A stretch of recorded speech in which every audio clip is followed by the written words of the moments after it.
पूर्ण रूपेण प्रकाश में करना है। कहीं कोई अंधकार व्यक्ति के जीवन में नहीं होना चाहिए, कहीं कोई अज्ञान व्यक्ति के जीवन में नहीं होना चाहिए। धर्म का काम है व्यक्ति को ज्ञान प्रदान करना है, लोगों को लाइट में लाना है, प्रकाश में लाना है। तो जो वर्तमान समय में धर्म के अंदर अनेकों बातें जो अज्ञान की हैं, आस्था की हैं, वेद उनका समर्थन नहीं करता है। ऐसे जो धर्म मत हैं, उन धर्म मतों का समर्थन वेद नहीं करता। आस्थाएं होनी चाहिए, किंतु आस्थाएं बुद्धि संगत होनी चाहिए। पहले आपको बुद्धि संगत ढंग से विचार करके तथ्यों को ज्ञात करना है, और एक बार समझने के बाद फिर आपको उन पर आस्था स्थापित करनी है।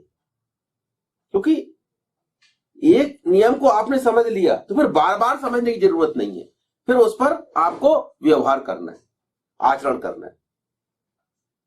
पर एक बार समझने के लिए तो आपको तर्क करना पड़ेगा, बुद्धि का प्रयोग करना पड़ेगा।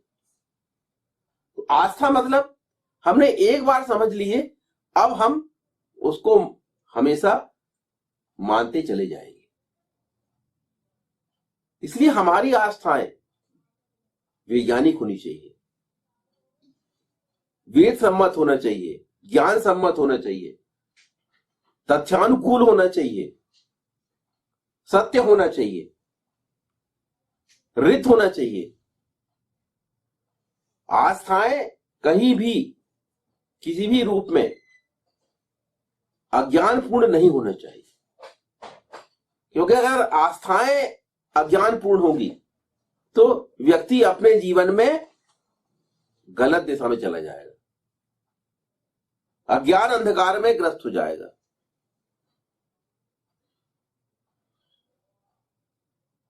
इसलिए वेद स्पष्ट बात करता है, अंधम तमः प्रविशन्ति ये अविद्याम उपासते, स्पष्ट वेद मंत्र।